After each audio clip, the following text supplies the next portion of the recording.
तो प्रकाश के अपवर्तन से रिलेटेड मेरा अगला पार्ट है। हमने पिछले पार्ट में आपतन कोण आई, अपवर्तन कोण आर और विचलन कोण डेल में हमने रिलेशन निकाला था और उससे रिलेटेड हम एक दो क्वेश्चन भी किए थे। तो आज का जो मेरा नया टॉपिक है वो है विभिन्न माध्यमों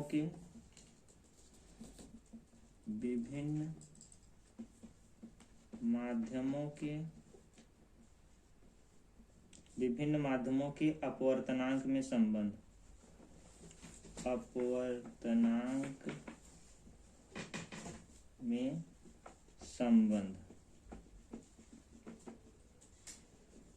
विभिन्न माध्यम के अपवर्तनांक में संबंध। जैसे सपोज कीजिए मेरा क्या है, एक कोई तल है और इस पर कोई प्रकाश की किरण आपतित हो रही है। आपको पता है कि इस तल पर जहां पे प्रकाश की किरणें आपतित होती हैं, जिस बिंदु पर मिलती हैं उस बिंदु से हम एक अभिलंब ड्रा करते हैं। क्या करते हैं? एक अभिलंब ड्रा करते हैं। ये मेरा अभिलंब हो गया नॉर्मल। और जब प्रकाश की किरण अपवर्तन में होता क्या है, जब प्रकाश की किरण एक माध्यम से दूसरे माध्यम में जाती है तो क्या होती है? अपने मार्ग से विचलित होती हैं। तो रास्ता तो इसका ये था, जाना इसको इधर था, लेकिन ये अपने मार्ग से क्या होती हैं? विचलित होती हैं।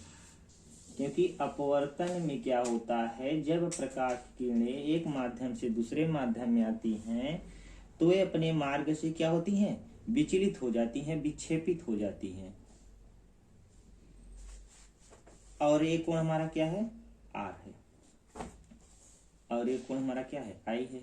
आपको पता है कि आपतित किरण अभिलंब के साथ जो कोण बनाती है उसे हम आपतन कोण आई कहते हैं। अपवर्तित होने के बाद जो कोण बनाती है अभिलंब के साथ, वो कोण हमारा क्या होता है? आर होता है। ए माध्यम मेरा फर्स्ट था और ए माध्यम मेरा सेकेंड था। यहाँ पे वायु मान लेते हैं, वायु है और यहाँ पे कांच है। ये कांच है। वायु को हम ए से डिनोट करते हैं और कांच को हम जी से करते हैं, ग्लास।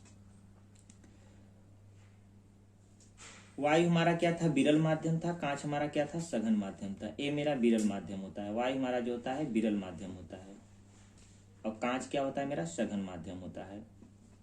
कांच मेरा क्या होता है? सघन माध्यम होता है। तब हम इनसे अब क्या रिलेशन निकालेंगे, अब वो हम देखेंगे। तो स्नेल का नियम लगाएंगे। स्नेल का नियम,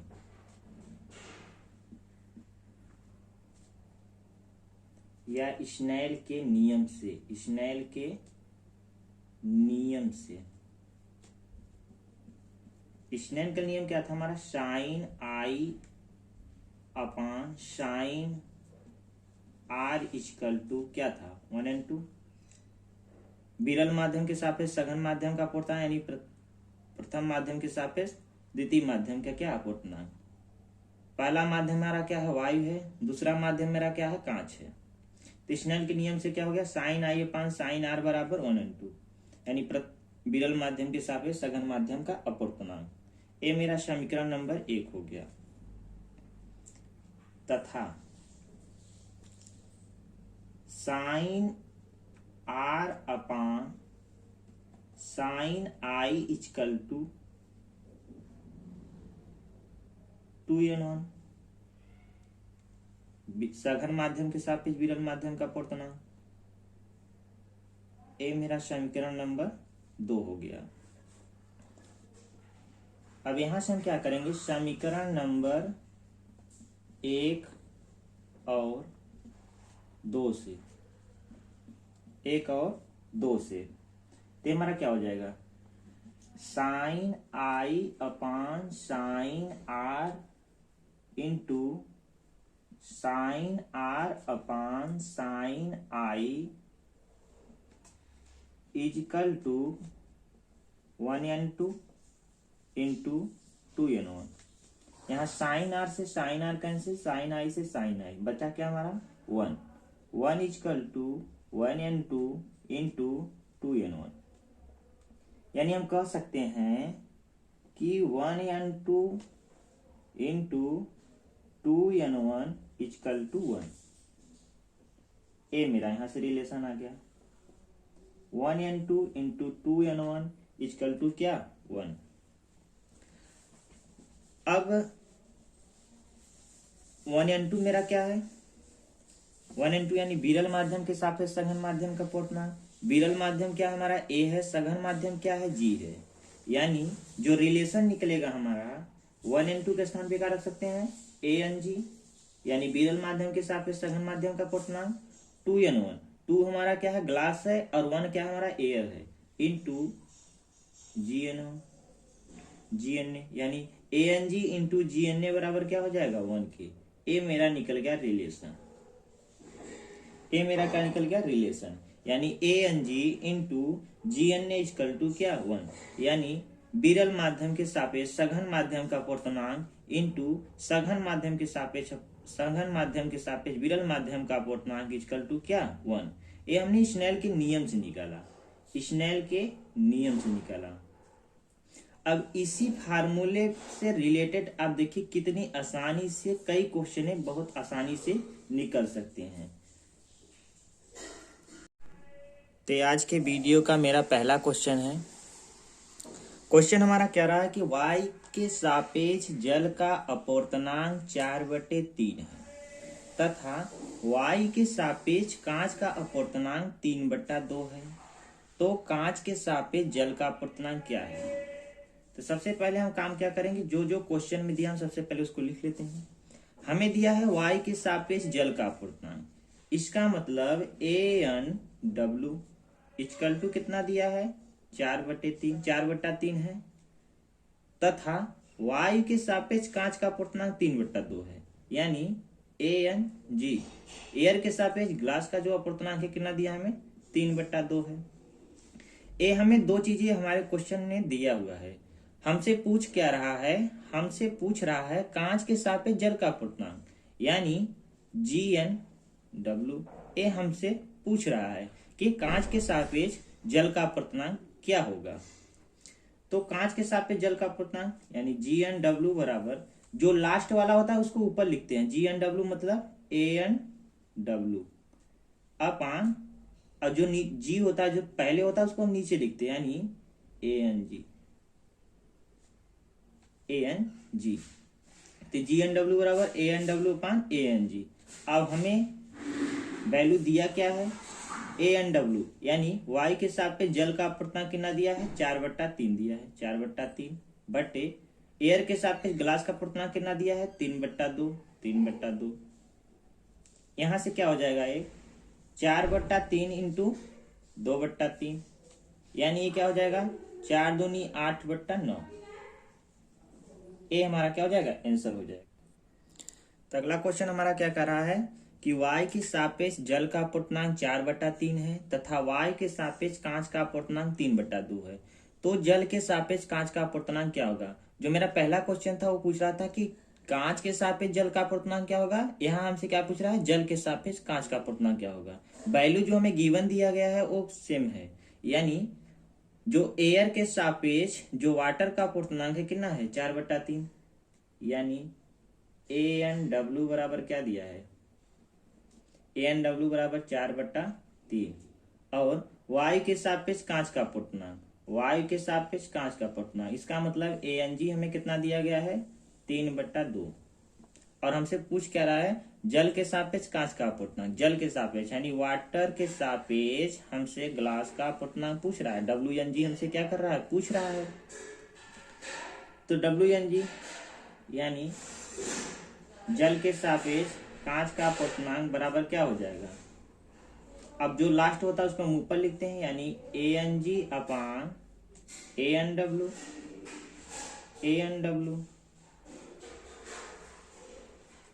ANG कितना दिया गया है हमें 3/2, ANW कितना दिया है 4/3, ये क्या हो जाएगा 3/2, जो नीचे होता है ऊपर चला जाता है जो भाग में होता है ऊपर जाके गुणा हो जाता है, यानी 4/3 कितना हो जाएगा, 3/4 कितना हो जाएगा, 3 तिरिका 9/8, यानी जल के सापेक्ष कांच का अपवर्तनांक कितना होगा, 9/8। तो अगला क्वेश्चन हमारा क्या रहा है कि y के सापेक्ष कांच का अपवर्तनांक 1.5 है, 1.5, तथा कांच के सापेक्ष हीरे का अपवर्तनांक 1.6, तो y के सापेक्ष हीरे का अपवर्तनांक क्या होगा। तो हमें क्वेश्चन में जो गिवन दिया है, सबसे पहले हम उसको लिख लेते हैं। हमें क्वेश्चन में दिया गया है कि y के सापेक्ष कांच का अपवर्तनांक, मतलब ANG दिया गया है हमें कितना, 1.5, तथा कांच के सापेक्ष हीरे का अपवर्तनांक यानी GND दिया गया हमें कितना दिया है, 1.6। हमसे पूछ क्या रहा है, y के सापेक्ष हीरे का अपवर्तनांक, यानी हमसे पूछ रहा है AND, हमसे पूछ रहा है कि y के सापेक्ष हीरे का अपवर्तनांक। हीरा जो हमारा था डायमंड, इसलिए हम उसको D से डिनोट किए। तो हमसे AND पूछ रहा है, हमें दिया गया है y के सापेक्ष कांच का अपवर्तनांक और हमें दिया है कांच के सापेक्ष हीरे का अपवर्तनांक, इतना दिया है। तो GND कितना दिया गया हमें, 1.6 दिया है, इक्वल टू एयर के सापेक्ष हीरे का अपवर्तनांक हमसे पूछ रहा है AND अपान एयर के सापेक्ष ग्लास का अपवर्तनांक कितना दिया है, 1.5। क्लियर कर लीजिए क्या हो जाएगा ये, AND बराबर 1.5 इंटू 1.6, यहाँ से क्या हो जाएगा, AND बराबर 1.5 इंटू 1.6 इसका टू कितना हो जाएगा, 2.4। यही क्या होता है, हीरा का अपवर्तनांक होता है। हीरा का अपवर्तनांक जो एयर के सापेक्ष होता है वो होता है 2.4। हमने हमारे क्वेश्चन में जो गिवन दिया था, क्या दिया था, एयर के सापेक्ष ग्लास का अपवर्तनांक दिया था, ग्लास के सापेक्ष हीरे का अपवर्तनांक दिया था। हमसे पूछ रहा है कि एयर के सापेक्ष हीरे का अपवर्तनांक क्या होगा। तो हमने जो भी वैल्यू दी हुई थी उसको उसके मान पे रख के, तो जो ये हमारा एयर के सापेक्ष जो हीरे का अपवर्तनांक आया 2.4, ये वास्तविक होता है, यही होता ही है एयर के सापेक्ष हीरे का अपवर्तनांक 2.4। तो क्वेश्चन नंबर 4 क्या कर रहा है, y के सापेक्ष हीरे का अपवर्तनांक 2.4 तथा कांच के सापेक्ष हीरे का अपवर्तनांक 1.6 है, तो y के सापेक्ष कांच का अपवर्तनांक क्या होगा। तो हमें क्वेश्चन ने दिया है कि y के सापेक्ष हीरे का अपवर्तनांक यानी AND हमें कितना दिया है, 2.4 क्या है, 2.4 दिया है, और कांच के सापेक्ष हीरे का अपवर्तनांक कितना दिया है हमें, 1.6 दिया, यानी GND हमें कितना दिया है, 1.6। हमसे पूछ रहा है कि y के सापेक्ष कांच का अपवर्तनांक क्या होगा। ANG हमसे क्या कर रहा है, पूछ रहा है। हमें दिया है एयर के सापेक्ष हीरे का अपवर्तनांक दिया है 2.4 एंड ग्लास के सापेक्ष जो डायमंड के दिया है अपवर्तनांक वो 1.6 दिया है, और हमें पूछ रहा है कि एयर के सापेक्ष ग्लास का अपवर्तनांक क्या होगा, यानी y के सापेक्ष कांच का अपवर्तनांक क्या होगा। तो यहां से क्या हो जाएगा, GND बराबर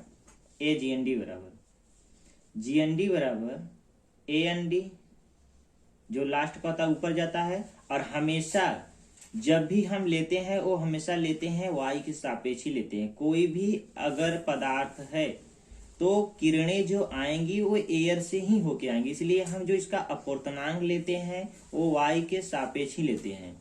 तो ए हो गया, GND बराबर क्या हो गया, AND अपान क्या हो जाएगा, ANG। GND की वैल्यू हमें कितना दिया है, 1.6 दिया है, AND की वैल्यू कितना दिया है, 2.4 दिया है। हमें पूछ रहा है y के सापेक्ष ग्लास का अपवर्तनांक, ये हमसे पूछ रहा है। क्लियर कर दीजिए, यहाँ क्लियर करेंगे कितना हो जाएगा, 1.6 इंटू ANG इक्वल टू 2.4। यहाँ से ANG इक्वल टू क्या हो जाएगा, 2.4 अपान 1.6, पॉइंट से पॉइंट कैंसिल, बचा कितना मेरा 24/16। ये हो जाएगा कितना मेरा 3 अट्ठे 24 और 2 अट्ठे 16 यानी 3/2 यानी ANG बराबर 3/2। 3/2 का मतलब कितना हो गया? 2 एक कम 2, 1 और 2 पंचे 10 यानी 1.5। ये मेरा हो गया क्या? एयर के सापेक्ष ग्लास का अपवर्तनांक कितना होता है? 1.5 होता है। अगली हेडिंग हमारा क्या है? अगली हेडिंग है हमारा माध्यम में अपवर्तनांक। माध्यम में अपवर्तनांक, माध्यम में अपवर्तनांक तथा प्रकाश की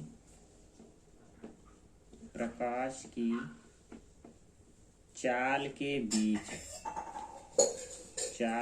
संबंध।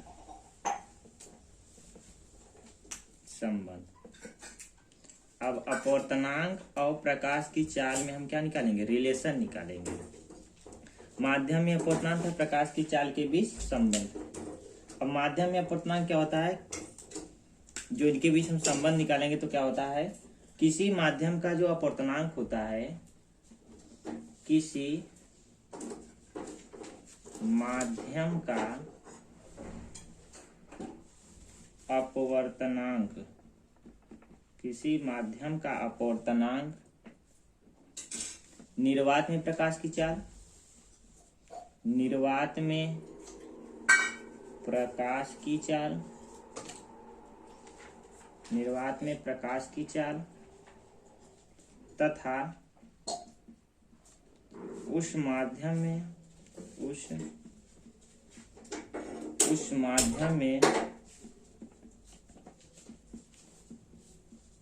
प्रकाश की चाल का अनुपात होता है। प्रकाश की चाल का अनुपात होता है। अनुपात होता है। किसी माध्यम का अपवर्तनांक निर्वात में प्रकाश की चाल तथा उस माध्यम में प्रकाश की चाल का अनुपात होता है।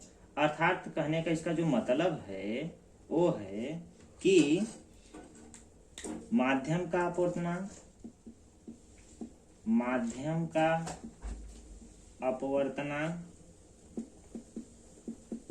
अपवर्तनांक हम किससे डिनोट करते हैं? n से, स्मॉल n से। माध्यम का जो अपवर्तनांक होगा वो बराबर होगा निर्वात में प्रकाश की चाल, निर्वात में प्रकाश की चाल, प्रकाश की चाल बटे माध्यम में प्रकाश की चाल, माध्यम में प्रकाश की चाल, माध्यम में प्रकाश की चाल, प्रकाश की चाल। यही हमसे कहा है कि किसी भी माध्यम का अपवर्तनांक निर्वात में प्रकाश की चाल तथा उस माध्यम में प्रकाश की चाल का अनुपात होता है। ये जो हमें कहा है वही हम लिखा हूं यहाँ पे। माध्यम का अपवर्तनांक बराबर निर्वात में प्रकाश की चाल, अनुपात मतलब होता है बट्टा, यानी निर्वात में प्रकाश की चाल बट्टा माध्यम में प्रकाश की चाल। तो यानी जो यहाँ से हमारा बनेगा क्या? n बराबर C/V। निर्वात में प्रकाश की चाल किससे डिनोट करते हैं? C से, और बट्टे माध्यम में प्रकाश की चाल V से। तो n बराबर क्या आ गया मेरा? C/V। जहां C बराबर क्या होता है? निर्वात में प्रकाश की चाल कितना होता है? निर्वात में प्रकाश की चाल 3 × 10⁸ मीटर प्रति सेकेंड। जो निर्वात में प्रकाश की चाल होता है वो 3 × 10⁸ मीटर पर सेकेंड होता है। तो C की जगह हम तो यही रखेंगे 3 × 10⁸। और क्वेश्चन में हमें जो भी या तो माध्यम में प्रकाश की चाल दिया गया होगा या अपवर्तनांक दिया होगा, जो भी हमें क्वेश्चन में गिवन दिया होगा उसके अकॉर्डिंग हम इसको चेंज करेंगे। अगर हमें n दिया होगा तो हमें यानी v निकालना होगा, क्योंकि C तो फिक्स है। निर्वात में जो प्रकाश की चाल है वो फिक्स है, हमेशा वो 3 × 10⁸ मीटर पर सेकेंड ही होगा। अगर v दिया है तो हमको अपवर्तनांक निकालना होगा। हमें दो में से कोई एक वैल्यू हमें गिवन दिया गया होगा और हमें एक निकालना होगा। ते था माध्यम में अपवर्तनांक और प्रकाश की चाल के बीच जो रिलेशन था, जो हमारा कह रहा है कि किसी माध्यम का अपवर्तनांक निर्वात में प्रकाश की चाल तथा माध्यम में प्रकाश की चाल का अनुपात होता है। यानी माध्यम का अपवर्तनांक बराबर निर्वात में प्रकाश की चाल बटे माध्यम में प्रकाश की चाल। अनुपात का मतलब होता है बट्टा, अनुपात का जो मतलब होता है बट्टा। यानी निर्वात में प्रकाश की चाल बटे माध्यम में प्रकाश की चाल। और निर्वात में प्रकाश की चाल को किससे निरूपित करते हैं? सी से। प्रकाश की चाल को किससे निरूपित करते हैं? सी से। यानी सी बराबर कितना है? 3 × 10⁻8। सबको पता है कि निर्वात में जो प्रकाश की चाल होती है वो 3 × 10⁸ मीटर पर सेकेंड होती है। और जो माध्यम में प्रकाश की चाल होता है वो क्या होता है? भी होता है। क्वेश्चन हमारा कह रहा है कि 1.5 अपर्तनांक वाले कांच में प्रकाश की चाल क्या होगी जबकि निर्वात में प्रकाश की चाल 3 × 10⁸ मीटर पर सेकेंड। 3 × 10⁸ मीटर पर सेकेंड प्रकाश की चाल होती है। यानी हमें जो क्वेश्चन में दिया है क्या दिया है? n दिया है। कितना दिया है? 1.5। कराए प्रकाश की चाल क्या होगी? कांच में प्रकाश की चाल क्या होगी जबकि निर्वात में प्रकाश की चाल, यानी हमें सी दिया गया है 3 × 10⁸ मीटर प्रति सेकेंड। और हमसे पूछ रहा है प्रकाश की चाल क्या होगी कांच में प्रकाश की चाल। कांच में प्रकाश की चाल क्या होगी मतलब ये माध्यम में हमसे पूछ रहा है कि प्रकाश की चाल क्या होगी, मतलब हमसे भी पूछ रहा है। अब आपको पता है n बराबर क्या होता है? C/V। यानी माध्यम में अपवर्तनांक बराबर माध्यम में प्रकाश की चाल बटे माध्यम में निर्वात में प्रकाश की चाल बटे माध्यम में प्रकाश की चाल। n हमें दिया है, कितना दिया है? 1.5 बराबर प्रकाश की चाल कितना दिया गया है हमें निर्वात में, जो कि 3 × 10⁸ बटे माध्यम में प्रकाश की चाल हमसे पूछ रहा है। ये हो जाएगा हमारा 1.5 × V = 3 × 10⁸। V = क्या हो जाएगा? 3 × 10⁸ बटे 1.5। यानी V बराबर यहाँ से कितना हो जाएगा? V बराबर हमारा हो जाएगा 2 × 10⁸ मीटर प्रति सेकेंड। ये हमारा क्या होगा? माध्यम में प्रकाश की चाल। क्वेश्चन हमें जो गिवन दिया था वो दिया था अपवर्तनांक दिया था 1.5 और निर्वात में प्रकाश की चाल दिया था 3 × 10⁸ मीटर पर सेकेंड। हमसे भी पूछ रहा था और होता है माध्यम में अपवर्तनांक बराबर क्या होता है? निर्वात में प्रकाश की चाल बटे माध्यम में प्रकाश की चाल। अपवर्तनांक हमें दिया है 1.5, निर्वात में प्रकाश की चाल दिया 3 × 10⁸ और हमसे पूछ रहा था माध्यम में प्रकाश की चाल क्या होगी। हमारा 2 है। तो माध्यम में प्रकाश की चाल बराबर निर्वात में प्रकाश की चाल बटे अपवर्तनांक। यहाँ आप लोग कंफ्यूजन मत होइएगा। यहाँ ये भी बराबर हो जाएगा, पॉइंट हटाने के लिए 0 बढ़ा, यानी 30 × 10⁸ बटे 15, 15 दूना 30 = 2 × 10⁸ मीटर पर सेकेंड। अगला क्वेश्चन हमारा कह रहा है कि 2.4 अपवर्तनांक वाले हीरे में प्रकाश की चाल क्या होगी। 2.4 अपवर्तनांक वाले हीरे में प्रकाश की चाल क्या होगी। हमें जो क्वेश्चन में गिवन दिया है क्या दिया है? n दिया है 2.4 और हीरे में प्रकाश की चाल मतलब हमसे माध्यम में प्रकाश की चाल पूछ रहा है, भी हमसे पूछ रहा है।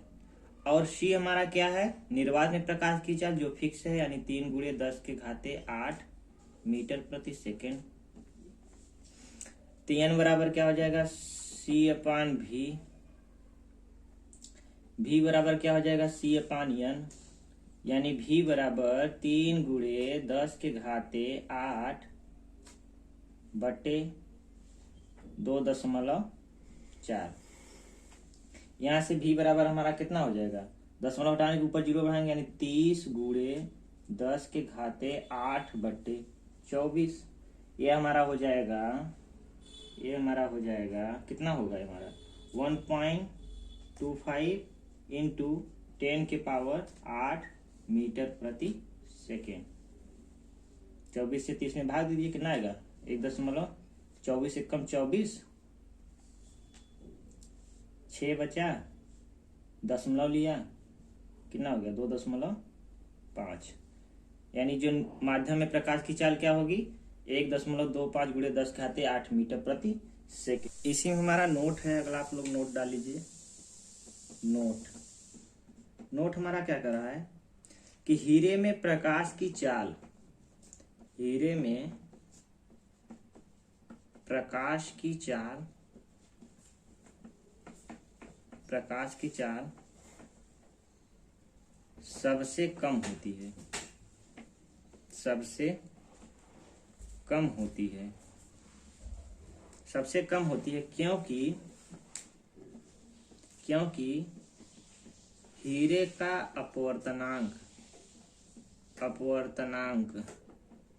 हीरे का जो अपवर्तनांक होता है सबसे अधिक होता है, हीरे का अपवर्तनांक सबसे अधिक होता है। जैसे मान लीजिए मेरा डायमंड है, जो हीरे की जो संरचना है कैसा होता है, ये मेरी हीरे की संरचना है,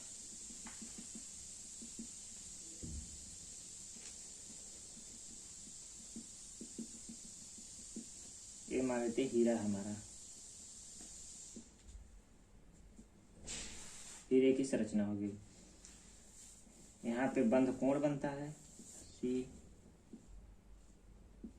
ये बंध कोण, तो जो इसका कोण होता है कितना होता है, 24 डिग्री होता है। कितना होता है, 24 डिग्री। और 24 डिग्री होने के कारण इसका जो कोण है बहुत छोटा बन जाता है, जिससे जो प्रकाश की किरणें पड़ती हैं इस पे, तो इसका कोण छोटा होने के कारण ये बहुत पास पास परावर्तित होती हैं, बहुत पास पास इसका जो प्रकाश का रिफ्लेक्शन होता है बहुत पास पास होता है, जिसके कारण हीरा अत्यधिक चमकीला हो जाता है।